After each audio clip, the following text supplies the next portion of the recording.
Hey, I'm Ray Scott, and I'm coming at you live from Warner Brothers Records. I'm a writer-artist, brand new on Warner Brothers Records, Nashville. Well, I got started mainly because my dad was a country singer when I was a kid, and I get it honest, and it was kind of a bug that bit me when I was a little kid. So, was always there. There was no chance I was going to end up trying to do anything else. So, when I got out of high school, I joined my first band. That was in the Raleigh, North Carolina area. Got to, really seriously trying to write songs for a while there. And, decided after realizing I didn't know much about the business side of things to go to a school called the Music Business Institute, and that was in Atlanta, Georgia. And I got a little 2-year degree down there. And then I ended up in Nashville in October of '94, and I've been here ever since. Yeah, a lot of what I was doing when I first got to Nashville was just kind of soaking it all up, and really taking it in and seeing what was out there, who was out there. I realized before I moved to town that it was going to be a different game once I got here, and that really hit me like a ton of bricks too. I mean, the first guy I saw when I got to town was after a few weeks. I saw Skip Ewing play at a bagel shop, and I realized, God, this guy is one of the greatest songwriters I've heard, and I saw Don Schlitz not too long after that. Of course, he wrote a lot of big Kenny Rogers hits like The Gambler and, just staples in country music. And I just, began to realize, okay, you're not as good as you thought you were when you got here. You need to get to work. And so, I just took it all in, and I wrote and I wrote and I wrote and I just tried to work on it and get better at it. And it took a lot longer than I thought it would. But you have to realize that the first thing you have to do is just realize where you are as far as your abilities go. And you have to be honest with yourself and say, okay, I'm not that good yet. Here's the bar, I'm right here, or whatever. So that's one key. And I was at least able to do that and be realistic with myself. I don't know if I could sit here and honestly tell you I've exceeded the level of the bar. I think that once you rest on your laurels and you're finished, I think that I continue to get better every day, whether it be through just a technical, through the technical sense, or just I've evolved. I know that. And I think I started figuring out what makes a good song a while back.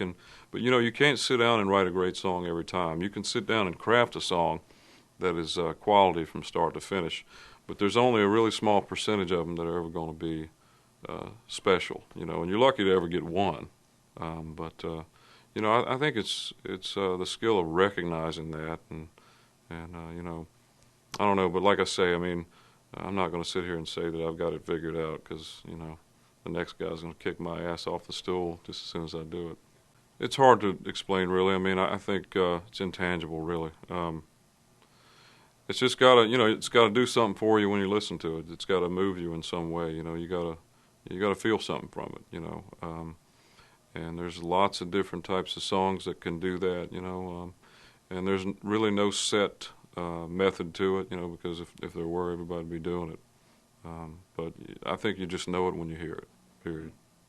My music is, I got here in the early 90s when, early to mid 90s when country was booming, and, so I was influenced by a lot of what was happening then, or at least a lot of what I was hearing on the radio kind of lit me up and said, man, I can do that. That would be, but I had these aspirations and dreams when I was younger. And I grew up, the first part of my life was spent in the 70s, and some of my fondest memories, or, biggest memories anyway, were of, people like Waylon Jennings and Johnny Cash and Willie Nelson, Merle Haggard, not too long after that I started getting into songwriters like Chris Christopherson, Billy Joe Shaver, John Prine, John Hyde. The list goes on. And, there was a certain, authority and a certain realness in the type of stuff those guys did that, that really turned me on and really got under my skin.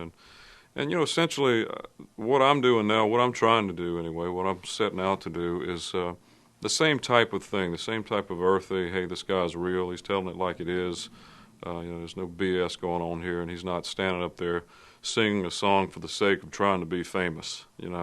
He's singing a song about something that matters to him, or something that tickles him, or something that just floats my boat. And that's what I'm in it for. And so I think I'm really largely influenced by a lot of the guys from back then, and a lot of the the rock and the southern rock and whatnot that was happening then too, like Skinner, and I mean the list goes on. But you can't help but be influenced by what you heard when you were a kid. I mean when I was in high school, it was all AC/DC and Led Zeppelin and Skinner and all that stuff where I grew up in Carolina. So obviously those influences are there. And what I'm doing now I think is just an extension of that. It's modern because, here we are in 2006. The way we approach production, the way we approach mixing is different now than it used to be back then. So there's a little more energy on the tracks, I think, than what you might be used to from way back. But the simpleton approach to tracking it is kind of what we take. We try to keep it as sparse as possible. And, we don't want to fill it up with a bunch of stuff we don't need. We don't need the Phil Spector wall of sound, or whatever. That worked for some people, It's, different strokes, different folks. Do you have a band that you play with? Or is it... I do, yeah. Yeah, I've got a core of guys that we go out and tour with. I've got a drummer that's worked with, he was on the road with Charlie Daniels for 13 years, and he's great, I mean, really slams them. My steel player at this point, he played for Brooks and Dunn for a long time, so I got some quality guys. One of the main guys in the band is the electric guitar player, a guy by the name of Philip Moore, who I've been writing songs with for, God, probably 7 years, and he's a great guitar player. We kind of came up through the ranks here together. We've had some cuts on other artists as songwriters together, and we just kind of set out to do our thing, a long time ago, and he really believed in what I was doing and got behind it and put his eggs in this basket, and all these years later, here he is with a co-write on most of the songs on my record, and he's also the co-producer of it. So, and his guitar playing is what creates a big part of my sound that I think sets it apart from some others. So, he's a great addition, and if not, if it hadn't been for him, I don't know if I would be at this point right now. Well, Nashville is known first and foremost as a songwriting community. I mean, it's known as the home of country music or whatever, but a lot of people come from all over the world because they know that this place is known for songwriting, and if there's a chance in hell of you making it as a songwriter, you might want to move to Nashville. I mean, there's certain types of music that if you write. If you write a certain type of music, if you're here writing, techno punk or something like that, it's a good chance you might not make it in Nashville. But if anything that runs the gamut from country to pop, I mean, there's a lot of people here doing pretty good. So yeah, if somebody told me a long time ago, man, if you want to write songs and you're serious about it and you want to make money at it and make a career of it, move to Nashville, no question. You got to do that. I mean, there's really no way. I mean, I don't really know of many people who have made it as a songwriter, and did business through Nashville if they didn't live in Nashville. So, that's the first thing I would tell anybody is you got to get your butt to town, or you're just wasting your time. Man, it all depends on what you want, what you want your career to be. In this day and age, the way it is changing, the fact that the internet is out there, and there's a lot of people I know of that are doing good on a certain level, and I think at this point it's kind of like the difference in signing an indie deal or an independent record label deal and a major label deal. I mean, obviously with an indie deal, you're going to make more money on a record in the return quicker. But at the same time, your distribution and your promotional dollars and everything else that help you get out there aren't going to be near as big as what a major label would have to spend on you to get, So the level of success you achieve, depending on what that is that you want, has got a lot to do with that decision. I could make a record on Pro Tools at home and sell it through the internet or whatever. And if I'm making $10 a record, I might sell 10,000 records and that'd be considered a success.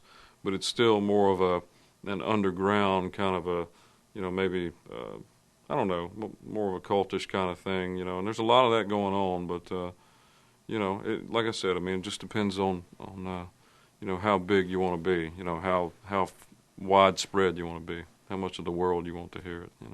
Yeah, I've got a MySpace. Yeah, the girls here in New Media at Warner Brothers do a great job, and they actually had my website built as well, which is rayscott.com. Go check it out.